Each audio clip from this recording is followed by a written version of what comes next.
চাল কুমড়া দিয়ে দুই রকমের মাছ দিয়ে আজকে একটি রেসিপি শেয়ার করব। সুপ্রিয় দর্শক, আসসালামু আলাইকুম। আশা করছি আজকের রেসিপিটা আপনাদের কাছে বরাবরের মতোই ভালো লাগবে। তো যেটা করতে হবে প্রথমে, তো আমি এখানে একটি চাল কুমড়া নিয়েছি। তো চাল কুমড়াটা বেশ কচি এবং দেখতে পাচ্ছেন বেশ কিন্তু ছোট। তো এবং কচি দেখেই নিতে হবে চাল কুমড়াটাকে। তো নিয়েছি আমি, নিয়ে চাল কুমড়াটাকে এখন ছোট ছোট করে কেটে নিচ্ছি। খুব বেশি ছোটো না, আবার বেশি বড় না, যেমনটা দেখতে পাচ্ছেন। তো এই সাইজ করে আমি কেটে নিচ্ছি। আর অর্ধেকটা চাল কুমড়া আমি এভাবে কেটে নিব রান্নার জন্য।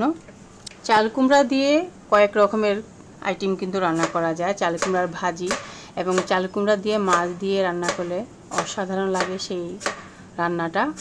তো এজন্য আজকে কিন্তু আমি চাল কুমড়া দিয়েই রান্না করব।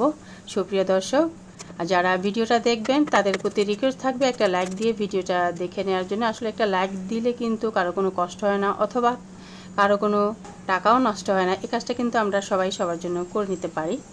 এই যে এখানে নিয়ে নিলাম মাছ। তো এটা হচ্ছে তেলাপিয়া মাছ, তেলাপিয়া মাছের মাথা। এটা হচ্ছে রুই মাছ। তো আজকে আমি তেলাপিয়া মাছ এবং রুই মাছ দুইটা একসাথেই চাল কুমড়া দিয়ে রান্না করব। আর এই দুই রকমের অথবা তিন রকমের মাছ দিয়ে যে কোনো তরকারি দিয়ে রান্না করে দেখবেন, সেই তরকারিটা কিন্তু খেতে ভীষণ টেস্টি হয়, ভীষণ অসাধারণ লাগে। তো মাছগুলোকে আমি কিন্তু আগেই ভালো করে পরিষ্কার করে ধুয়ে নিয়েছিলাম। আর এখন সামান্য হলুদ লবণ দিয়ে ভালো করে মাখিয়ে নিচ্ছি। আর মাখানো হয়ে গেলে আমি মাছগুলোকে প্রথমে ভেজে নিব, তারপরে মূল রান্নায় চলে যাব। সুপ্রিয় দর্শক, আপনি যদি আমার চ্যানেলে নতুন হয়ে থাকেন তাহলে একটি সাবস্ক্রাইব করে আমার চ্যানেলের সাথে থাকার অনুরোধ রইল। সেই সাথে সাবস্ক্রাইবের পাশে থাকা অল বাটনে একটি প্রেস দিয়ে রাখলে নিত্য নতুন রেসিপিগুলো আপনার কাছে পৌঁছে যাবে। আপনি কিন্তু চাইলে দেখে নিতে পারবেন। তো মাখিয়ে নিলাম মাছগুলোকে হলুদ এবং সামান্য লবণ দিয়ে। মাখানো হয়ে গেলে এখন আমি যেটা করেছি, প্যানে চলে আসছি, মানে চুলায় চলে আসছি। চুলায় এসে প্যান বসিয়ে তেল দিয়ে আমি কিন্তু প্যানটাকে আজকে বেশি একটা গরম করিনি, তো অল্প গরম করেই নিয়ে কিন্তু মাছগুলো দিয়ে দিয়েছি। আর যার কারণে কিন্তু মাছগুলো এই যে দেখতেই পাচ্ছেন, উঠানোর জন্য কিন্তু একটু একটু ভেঙে যাবে যাবে ভাব এরকম হয়ে যাচ্ছে। তো আপনারা কিন্তু এই ভুলটা কখনোই করবেন না। যখনই মাছ ভাজবেন তখন অবশ্যই হাঁড়িটাকে ভালো করে গরম করে নেবেন এবং তেল দেওয়ার পরে সেই হাঁড়িটাকেও কিন্তু তেলের সাথে অনেকক্ষণ কিন্তু গরম করে নেবেন। তাহলে কিন্তু আপনার মাছ ভাজার সময় একটাও ভেঙে যাবে না, উল্টানোর সময় কোনো ধরনের কোনো প্রবলেমই ফেস করতে হবে না। তো আমার মাছগুলো কিন্তু ভাজা কমপ্লিট। এখন আমি মূল রান্নাতে চলে আসছি। তো চুলায় একটি হাঁড়ি বসিয়ে দিয়েছি। এখানে আমি পরিমাণ মতন তেল দিয়ে, যেমন এখানে 1/3 কাপ তেল আমি ব্যবহার করেছি, আর এখানে 1/3 কাপ পেঁয়াজ কুচি দিয়ে নিয়েছি। আর এই যে মাছ ভাজা যে তেলটা অবশিষ্ট ছিল, তো সেই তেলটাও অ্যাড করে দিলাম সাথে। এখন পেঁয়াজটাকে আমি একটুখানি ভেজে নিব। তো ভাজা হয়ে গেলে এখানে আমি অন্যান্য মশলা যেমন হলুদ, মরিচ, লবণ, এই মশলাগুলো কিন্তু আমি এখানে অ্যাড করব।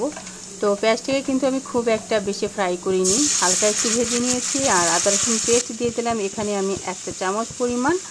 তো দিয়ে এটাকেও আমি কিছুক্ষণ একটু এরকম করে কষিয়ে নিব, ভেজে নিব। তারপর আমি অন্যান্য মশলাগুলো এখানে অ্যাড করে দেব। তো এখানে আমি এখন মশলাগুলো অ্যাড করে দিচ্ছি। এখানে আমি নিয়েছি 1/2 চা চামচ মরিচের গুঁড়া, 1/2 চা চামচ ধনিয়ার গুঁড়া এবং হলুদ গুঁড়া নিয়েছি আমি সমান করে 1 চা চামচ পরিমাণ। তো দিয়ে আমি কিছুক্ষণ কষিয়ে নিলাম। বেশিক্ষণ আমি চুলায় কষানোর জন্য রাখিনি মশলাটাকে, কারণ পুড়ে যেতে পারে, যেহেতু আমি পানি ব্যবহার করিনি। অল্প কিছুক্ষণ নেড়েচেড়ে কিন্তু আমি পরিষ্কার করে রাখা, মানে কেটে রাখা সেই চাল কুমড়াটা কিন্তু আমি দিয়ে দিলাম। দিয়ে এখন ভালো করে মশলার সাথে নেড়েচেড়ে নিব। তো চাল কুমড়াটাকে মশলার সাথে কিছুক্ষণ এভাবে কষিয়ে নিব। আর এভাবে কষিয়ে নিলে সেই তরকারিটা খেতে ভীষণ টেস্ট হয়। তো কিছুক্ষণ এভাবে কষিয়ে নেওয়ার পরে এখানে আমি পরিমাণ মতন কিছুটা পানি অ্যাড করে দিলাম। আর এই পানিটা দিয়ে রান্নাটা কমপ্লিট হবে এবং কিছুটা ঝোল কিন্তু আমি আজকে রাখবো এই তরকারির মধ্যে। তো পানি দিয়ে এখন আমি ঢেকে রাখছি আর ঢাকনা উঠিয়ে নিব 5 মিনিট পরে। তো 5 মিনিট পরে আমি ফিরে আসলাম, দেখতে পাচ্ছেন। এখন কিন্তু আমি তরকারিটা আমি আরও একবার এভাবে নেড়ে দিব। তারপরে আমি আগে থেকে ভেজে রাখা মাছগুলোকে কিন্তু এই তরকারির সাথে অ্যাড করে দেব। তো ভেজে রাখা মাছগুলোকে এখন আমি দিয়ে দেব তরকারির সাথে।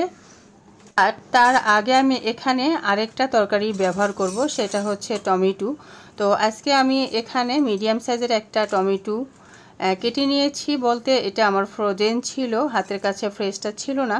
তো আমি ফ্রোজেন এখানে একটি টমেটো কুচি না, জাস্ট ফালি করে দিয়ে দিয়েছি। তো দিয়ে আমি এখন আরও 2-1 মিনিট কিন্তু এভাবে রান্না করে নিব। তারপরে এখানে ভেজে রাখা মাছটা কিন্তু দিয়ে দিব। তো 2-1 মিনিট পর আমি ভেজে রাখা মাছটা দিয়ে দিলাম। তো মাছটাকে ভালো করে আমি এখন তরকারির সাথে একটু ছড়িয়ে দিচ্ছি। তো ছড়িয়ে দিয়ে এই তরকারিটাকে আমি 2-1 মিনিটের জন্য ঢেকে রাখবো। এখানে কিন্তু বেশিক্ষণ আসলে ঢাকার কোনো প্রয়োজন নেই, যেহেতু আমি তরকারিটাকে আগে থেকে কষিয়ে নিয়েছিলাম এবং মাছটাকে কিন্তু ভেজে নিয়েছিলাম। তো এখন ঢেকে রাখছি, আর আমি 2 মিনিট পরই ফিরে চলে আসব। ঢাকনা এখন আমি উঠিয়ে নিব। আর এখন এখানে অ্যাড করে দিব কাঁচামরিচ, 2 থেকে 3টে ফালি করে নিয়েছি।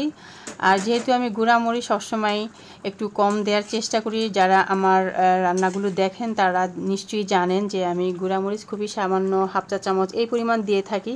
তো এর জন্য আমি রান্নাটা উঠানোর আগে দিয়ে চেষ্টা করি কাঁচামরিচ ব্যবহার করার জন্য। আর এখন দিয়ে দিচ্ছি আমি 1/2 চা চামচ জিরার গুঁড়া। তো দিয়ে এভাবেই আমি আরও 2 মিনিট রান্না করে নিব। ঝোলটাকে একটু কমিয়ে নিয়েই কিন্তু নামিয়ে ফেলবো।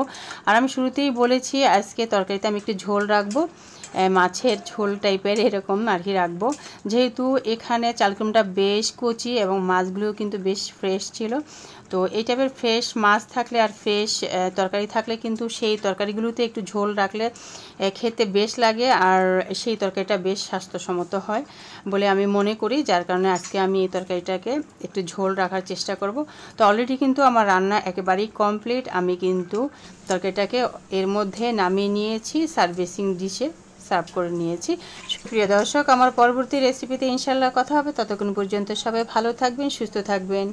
আল্লাহ হাফেজ।